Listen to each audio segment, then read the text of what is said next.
Alors c'est la première école à énergie positive en Alsace, donc on en est très fiers, la deuxième en France.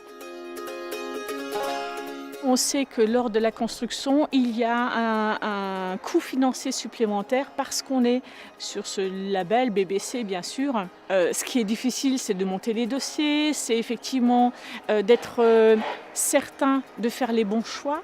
On a travaillé avec la région et pour avoir cette expertise technique qui est propre à notre territoire, cette proximité qui nous a permis aussi de valider certaines technicités qu'on a décidé de mettre en place. Et on avait aussi besoin d'une certaine neutralité de la part de la région pour nous accompagner.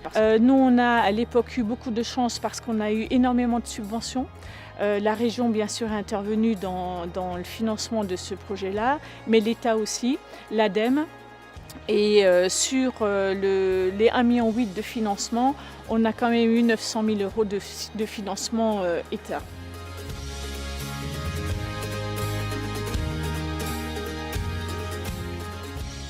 Juste pour le chauffage, donc c'est une chaudière à granulés bois. Et on a en termes de coût 800 € d'investissement, enfin d'achat de pellets par an pour une école qui fait 1100 m².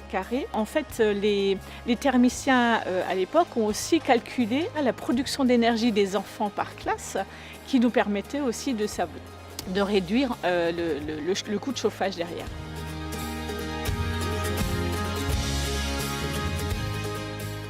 Point de vigilance, c'est surtout d'être bien accompagné. On n'est pas du métier, donc c'est d'avoir les bons experts à côté de soi pour prendre les bonnes décisions. Et en plus, il faut aussi avoir l'adhésion de la population à ce projet-là, pour qu'ils soient concernés et que ces infrastructures qu'on essaie de mettre en place soient respectées de tous et qu'ils comprennent aussi les choix de ces investissements pour le futur et pour la génération à venir.